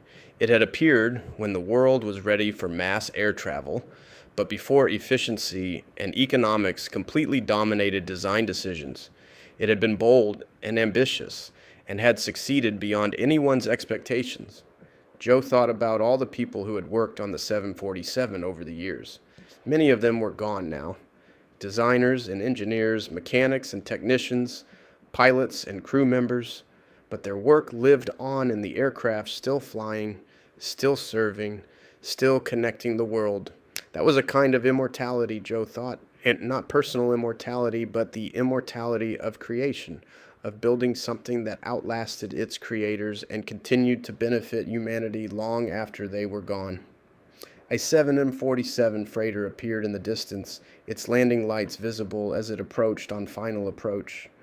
Joe watched it descend, crossing the threshold, touching down smoothly, reversing thrust as it decelerated. Even after seeing thousands of 747 landings, he still found them impressive. That enormous machine, that tremendous weight, brought safely to Earth through the skill of the pilots and the soundness of the design. The freighter exited the runway and taxied toward the cargo area, where it would be unloaded and prepared for its next flight. These cargo 747s would probably fly for another decade or two, Joe thought, carrying freight across oceans, serving a role that might never be filled quite as well by any other aircraft. The 747 story wasn't over yet, though the end was perhaps within sight now. Joe turned to leave, walking slowly back toward the parking area. His body was old, but his mind remained sharp, and his memories of the 747 program were vivid and detailed. He could still remember the factory in those early days, the excitement and the pressure, the endless problems and the satisfaction of solving them, the first flight and the overwhelming relief when it went well. Those had been the best years of his life, Joe reflected. Not easy years. The stress had been enormous, the stakes impossibly high, but they had been meaningful years, years when his work had mattered, when what he and his team created had changed the world. Not many people got to experience that, to be part of something truly historic and significant. In the following years, Joe's health gradually declined. He passed away peacefully in 2016 at the age of 95, having lived long enough to see the 747-8 enter service and to know that his creation would continue flying for years to come. Tributes poured in from around the world, from Boeing, from airlines, from pilots and engineers and aviation enthusiasts. They all recognized that Joe Sutter had been a giant in aviation history, that his leadership and vision had created something extraordinary. The 747 continued flying, carrying on Joe's legacy. Each flight was a tribute to his work, to the team he had led, to the bold decision to build something unprecedented. The aircraft remained in service with cargo operators, still economical for certain high-volume routes, still reliable after decades of operation, still performing the mission for which it had been designed more than half a century earlier. Aviation historians began compiling comprehensive histories of the 747 program, recognizing that this was one of the most significant aircraft ever built. They interviewed surviving members of the original team, gathered documents and photographs from Boeing archives, traced the aircraft's evolution through its various models and versions. The resulting books and documentaries provided detailed accounts of how the 747 came to be and what it had meant to aviation. Universities incorporated 747 case studies into their engineering curricula, using the aircraft as an example of successful large-scale project management and engineering innovation. Students learned about the challenges the team had faced, the compressed timeline, the financial pressure, the technical unknowns, and how those challenges had been overcome through careful planning, talented people, and sheer determination. The 747 became a teaching tool, its story instructive for future generations of engineers. Maria Rodriguez continued her career at Boeing, eventually rising to a senior leadership position in the commercial aircraft division. She never forgot her time working on the 747-8, the sense of connection to history she had felt, the privilege of contributing to such an iconic program. When younger engineers asked her about the 747, she always spoke with enthusiasm and affection, sharing stories and lessons learned. One day in 2028, Maria was invited to give a presentation at an aviation conference about the 747's legacy and what lessons could be applied to future aircraft programs. She prepared carefully, wanting to honor the aircraft and the people who had created it, while also looking forward to aviation's future. The conference was held in Seattle, appropriately enough, and Maria's session drew a large audience. Engineers, pilots, airline executives, aviation enthusiasts, all interested in hearing about the Queen of the Skies. Maria began with historical photographs showing the first 747 under construction, the rollout ceremony, the first flight. The images evoked nostalgia among older attendees and wonder among younger ones who had never experienced the 747's heyday. The 747 succeeded for many reasons, Maria told the audience. It was technically excellent, certainly. The design was sound, the engineering was thorough, the execution was skilled. But those things alone don't guarantee success. What made the 747 truly successful was that it met a genuine need at exactly the right time. Airlines needed more capacity, passengers wanted lower fares, airports needed to handle more traffic without adding runways. The 747 addressed all those needs simultaneously. She advanced to the next slide, showing a 747 in flight, sunlight glinting off its polished aluminum skin, a beautiful image that captured the aircraft's grace and presence. But the 747 also succeeded because the people who built it were willing to take risks, Maria continued. Boeing bet the entire company on this aircraft. Joe Sutter and his team worked under enormous pressure, knowing that failure would have catastrophic consequences. That pressure could have been paralyzing, but instead it focused them, inspired them to do their absolute best work. They couldn't afford to fail, so they didn't. That willingness to take bold risks, to pursue ambitious goals despite uncertainty, that's something we need to preserve in aviation. It's easy to be conservative, to make incremental improvements, to avoid anything that might fail. But true innovation requires boldness. The 747 showed us that. Maria spoke for nearly an hour, covering the 747's development, its entry into service, its evolution through various models, its impact on aviation and society. She discussed the technical innovations, the high bypass turbofan engines, the sophisticated flight control systems, the aerodynamic refinements. She talked about operational lessons learned, how airlines had adapted their procedures to accommodate such large aircraft, how airports had modified infrastructure. But she also discussed the human element, the dedication of the people who built and flew and maintained the aircraft, the satisfaction passengers felt when flying on the 747, the emotional connection people developed with this particular aircraft. The 747 wasn't just a machine, Maria emphasized. It was a symbol, an icon, something that transcended its purely functional role. During the question and answer session, a young engineer asked about the future. Will we ever see another aircraft like the 747? Will anyone ever build something that dominant, that long-lasting, that beloved? Maria considered the question thoughtfully. The aviation market is very different now than it was in the 1960s. Airlines prefer smaller, more efficient aircraft that can serve more routes. The economics that made the 747 successful don't apply in quite the same way today, so we probably won't see another four-engine jumbo jet designed for passengers. But will we see another aircraft that's equally transformative, equally significant? I think so. It might be a supersonic airliner that makes long-distance travel much faster. It might be a hydrogen-powered aircraft that eliminates carbon emissions. It might be something we haven't even imagined yet. But aviation continues to evolve, and there will be future aircraft that make their own mark on history. What we can learn from the 747 is that transformative aircraft come from bold vision combined with excellent engineering. You need both. Vision without engineering capability produces concepts that never fly. Engineering capability without vision produces competent but uninspiring aircraft. The 747 had both, and that's why it succeeded so remarkably.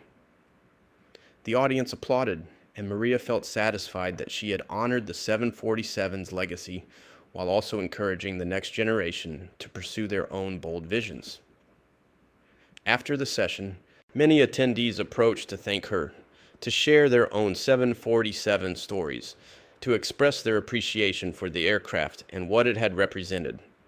As the 2030s approached, the number of active 747s dwindled to just a few dozen aircraft, mostly freighters operated by cargo airlines. Each one was carefully maintained, its airframe inspected regularly, its engines overhauled on schedule, every system kept to exacting standards. These aircraft might fly for another decade or more, carrying freight across oceans, connecting continents, performing valuable service even as newer aircraft gradually replaced them. Aviation museums continued to add 747s to their collections, preserving representative examples of different variants and liveries. The Smithsonian's National Air and Space Museum acquired a 747 SP, a shortened variant designed for extremely long-range routes.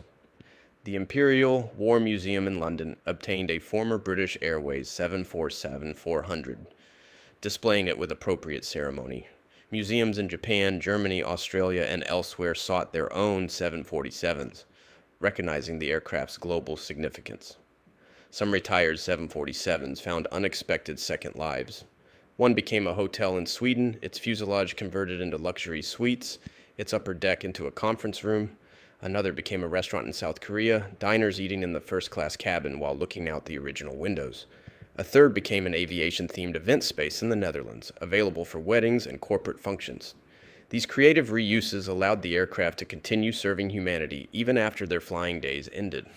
A few 747s were preserved in flying condition by organizations dedicated to maintaining historic aircraft. These flyable examples appeared at air shows occasionally, performing demonstration flights that gave younger generations a chance to see the Queen of the Skies in her element.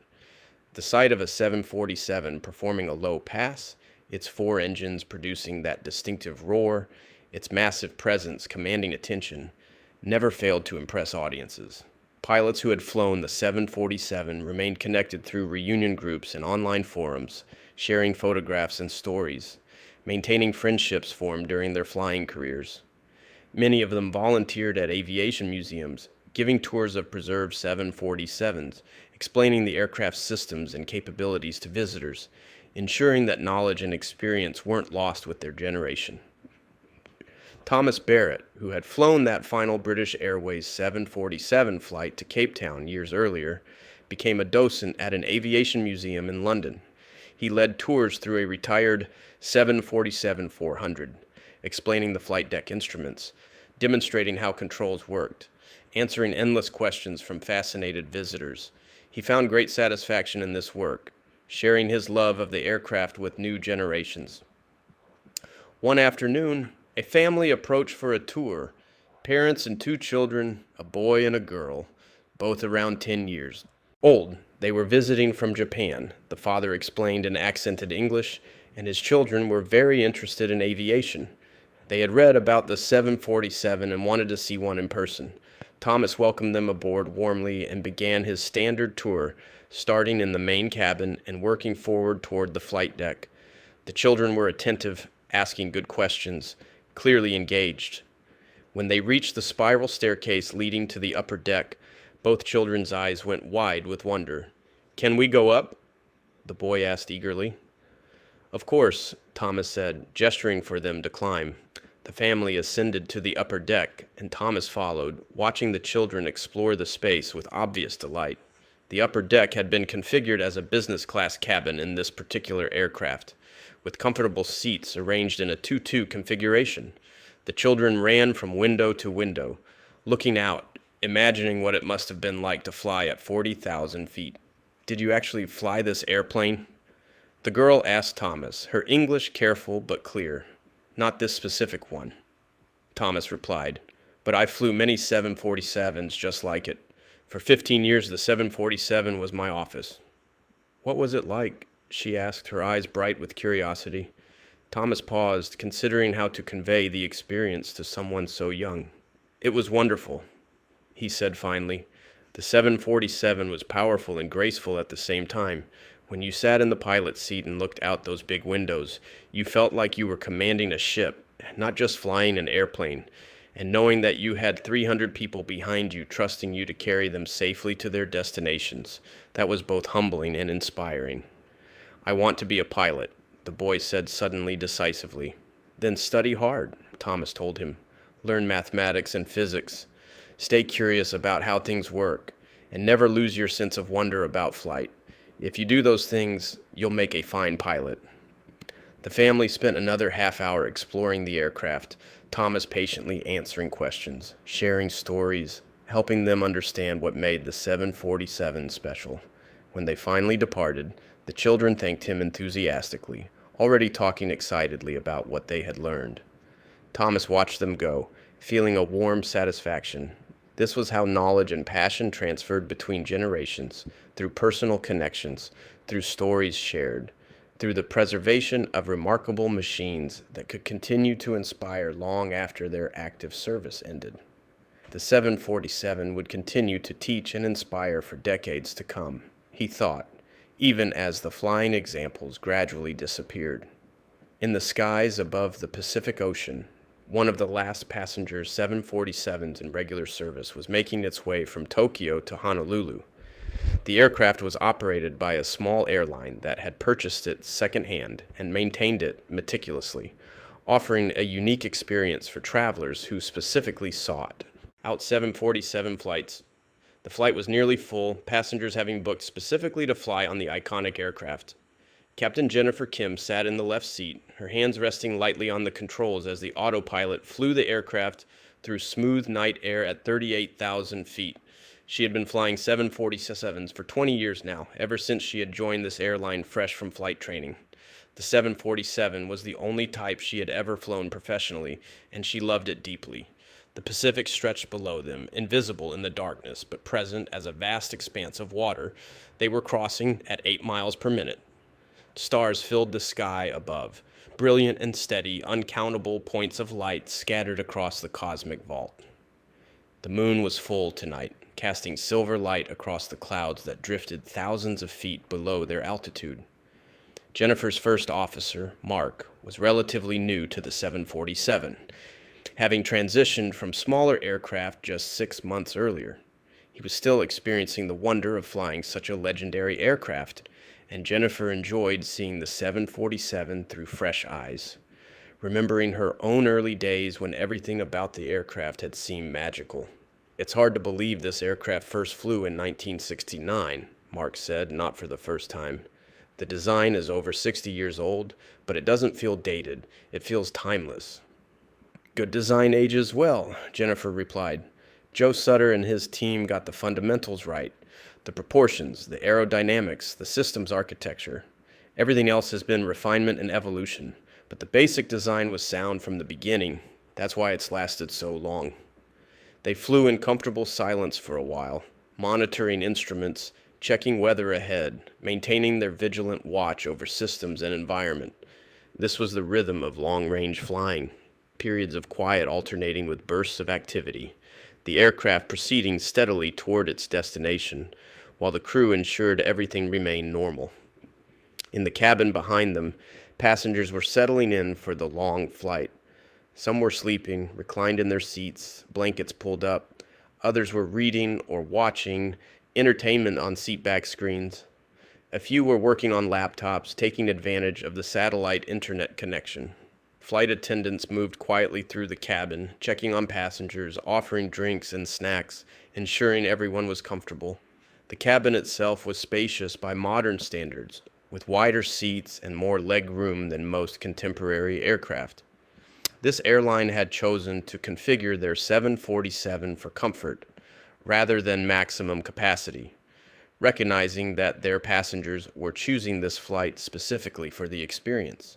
The upper deck was configured as a premium cabin with lie-flat seats, offering a truly luxurious travel experience. As dawn approached, the sky ahead began to lighten, dark blue fading to lighter shades, then to pink and orange as the sun prepared to make its appearance. Jennifer and Mark watched the sunrise from their privileged position high above the earth, one of the special experiences that made flying worthwhile. The light spread across the cloud deck below them, transforming it into a landscape of cotton and gold. "Traffic, 2 o'clock, same altitude, crossing left to right," Mark reported, having spotted another aircraft on their collision avoidance display. Jennifer looked in the indicated direction and saw the other aircraft's navigation lights, a moving constellation in the brightening sky. "I see it. Looks like he's got several miles of separation." The other aircraft passed safely, likely another red-eye flight from Asia to Hawaii or the U.S. mainland. The Pacific routes were busy at this hour, aircraft converging on Hawaiian airports from all directions, bringing passengers from Tokyo and Seoul, from Shanghai and Singapore, from Sydney and Auckland.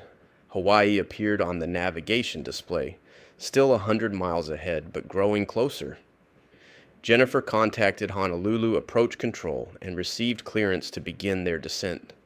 She disengaged the autopilot and took manual control, reducing power and lowering the nose slightly, starting the long, gentle descent from cruising altitude to sea level. The descent took 30 minutes, the aircraft losing altitude gradually while maintaining a comfortable descent rate. They passed through scattered clouds, emerging into clear air below, and the Hawaiian Islands came into view. Green mountains rising from impossibly blue water, white beaches fringing the coastlines, the urban development of Honolulu spreading across Oahu's southern shore. Jennifer flew the approach manually, enjoying the direct control, the immediate feedback from the aircraft responding to her inputs. The 747 handled beautifully, smooth and responsive, exactly what you wanted in a large aircraft. She adjusted power and pitch with small movements, keeping the approach stable, maintaining the center line, descending on the proper glide path. The runway appeared ahead, a strip of concrete beside the ocean, approach lights marking the threshold. Jennifer continued the descent, the radio altimeter counting down height above the runway. At the appropriate moment, she pulled back gently on the control column, flaring the aircraft, raising the nose to reduce the descent rate. The main wheels touched down smoothly, and she lowered the nose wheel to the runway. As they slowed and turned off the runway, Jennifer felt the satisfaction she always experienced after a good landing. 20 years of flying 747s, thousands of landings, and she still felt pleased when everything went exactly right. This aircraft deserved respect and skill, and she took pride in providing both. At the gate, passengers disembarked slowly, many pausing to thank the flight attendants, several commenting specifically on the pleasure of flying a 747. Jennifer and Mark completed their shutdown. Checklist: securing the aircraft for its turnaround. They would have a layover in Honolulu before flying this same aircraft back to Tokyo tomorrow, continuing the cycle of flights that kept the 747 earning its keep.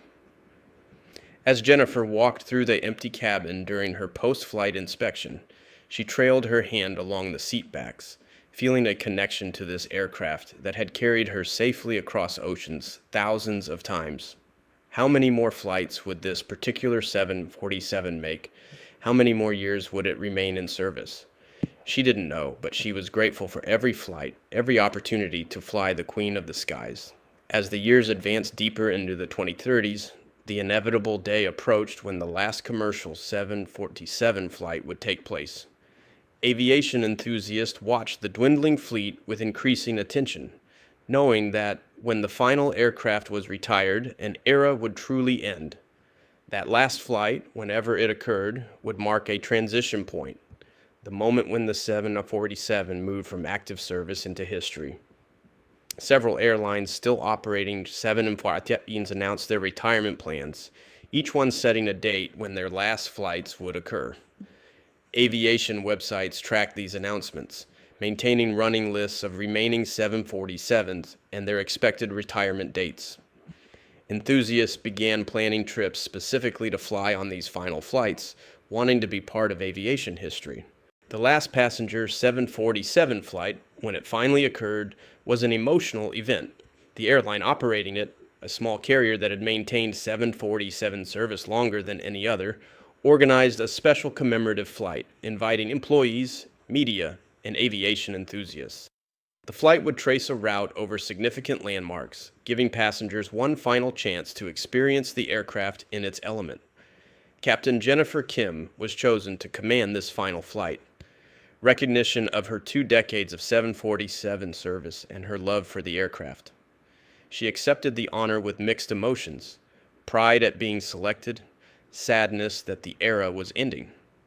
She would fly this last flight with the same professionalism and care she had brought to every flight, giving the 747 the farewell it deserved. The day of the final flight was clear and beautiful, appropriate weather for such a significant occasion. The aircraft had been especially cleaned and polished, its exterior gleaming in the sunlight. Ground crews had applied commemorative decals noting this final flight, and photographers swarmed the aircraft, capturing images from every angle. Inside, the cabin had been decorated with photographs from the 747's history, images of the first flight, of famous liveries, of the aircraft serving airlines around the world. Passengers boarded solemnly, understanding they were participating in something historic. Many were aviation professionals, pilots and engineers, airline employees, people whose careers had been connected to the 747. Others were simply enthusiasts who loved the aircraft and wanted to be present for its final passenger flight. Jennifer completed her pre-flight checks with particular care, wanting everything to be perfect. This flight would be recorded, photographed, remembered. Every detail mattered.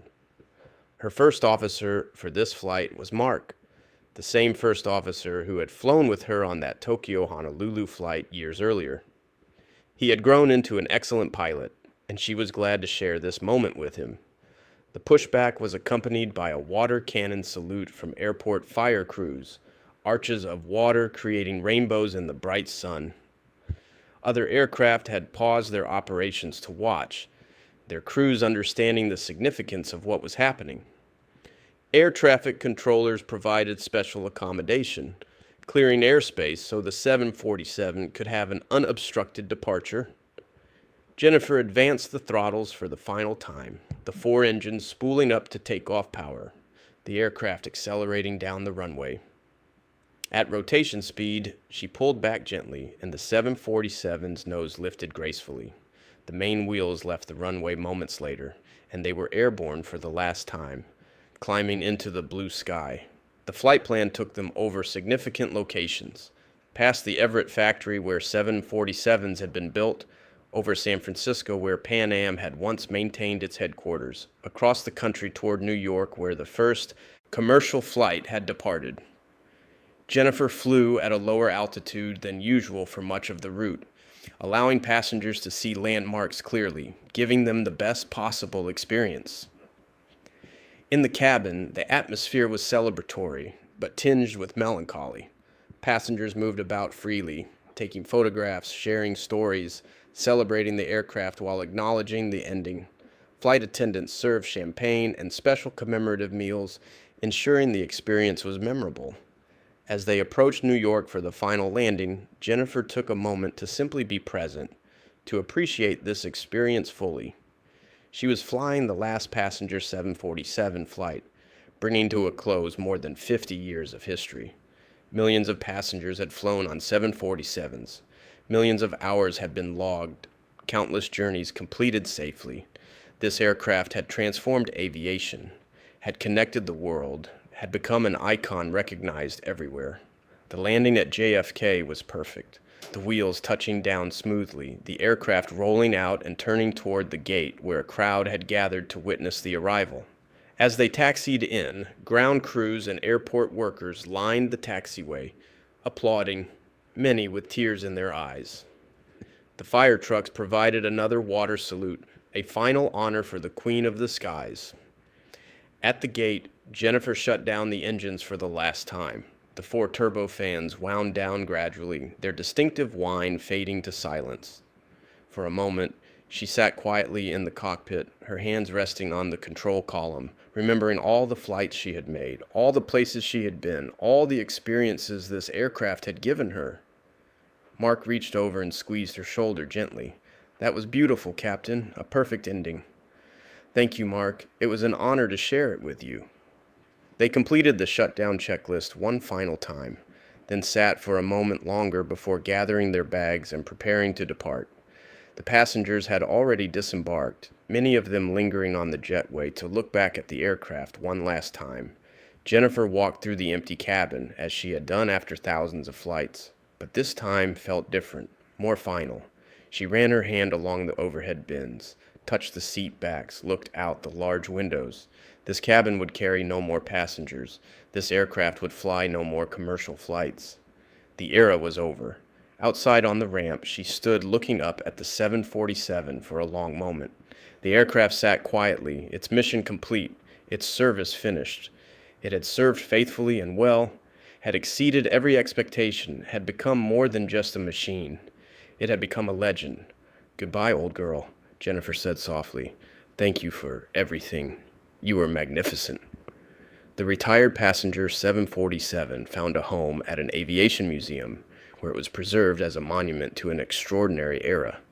The museum positioned it prominently, visible from the highway, ensuring that millions of people would see it every year.